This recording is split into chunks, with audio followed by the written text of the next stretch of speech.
this movement going forward. So now I want to talk about the volunteers that have been here. So if you continue that way, everything on the right hand side, yes. To the left, like the campground, half of it kind of got washed away. Several buildings that were on the river's edge, they're not gone, but their backside, they're structurally stable or compromised. So most of those campers, I mean, it just kind of depends on how close they were to the river, but most of them were in the lake right now. So I want to speak about the volunteers and the folks of Hope and CityServe that have been here from day one. What you see now is clean. There were 4 feet of mud in all of these buildings. The water was up to 6 to 7 feet. There was so much debris, man-made and natural, lined up in the streets, the road. I mean, the army was here for 2 weeks, just scooping buckets of mud out of these buildings. The Spokes of Hope organization, over 1,200, I think, and counting volunteers, 67,000 hours of volunteer time in the past 11 weeks to see what you see now. I know it looks devastating because this is the first time many of you are seeing it, but this it's inspiring with the way it is now and how we're moving forward. It's all volunteer.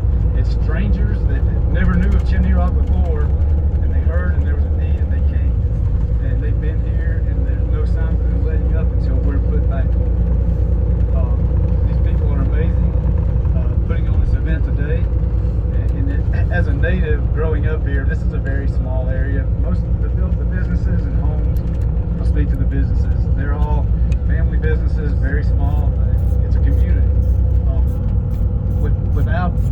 Without this entity coming and helping us, I don't know where we would be. A small mountain community. I mean, this is people's livelihoods, and they've been here for generations, some of them.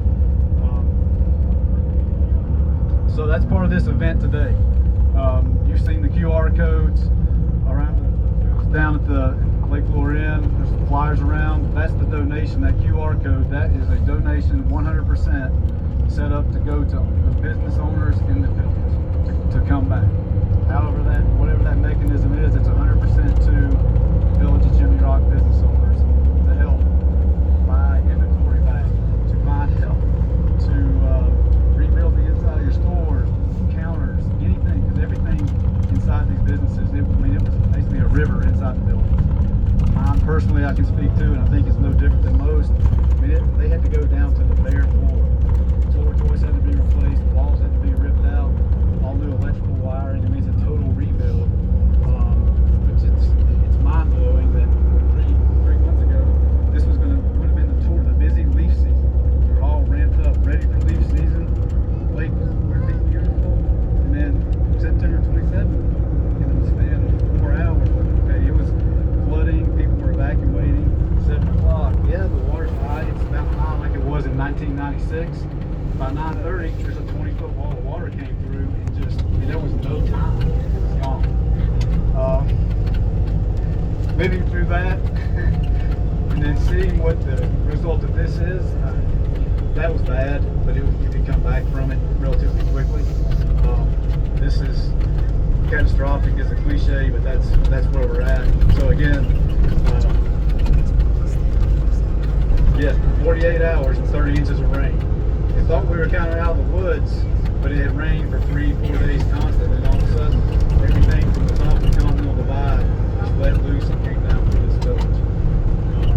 So I want to reiterate the volunteers, the Spokes of Hope, the U.S. Army, the National Guard, perfect strangers that have come and helped shovel mud, rip things out, haul trash off, prayers, donations. I mean, it's all going to a very good cause, and I really was so ecstatic about this event today.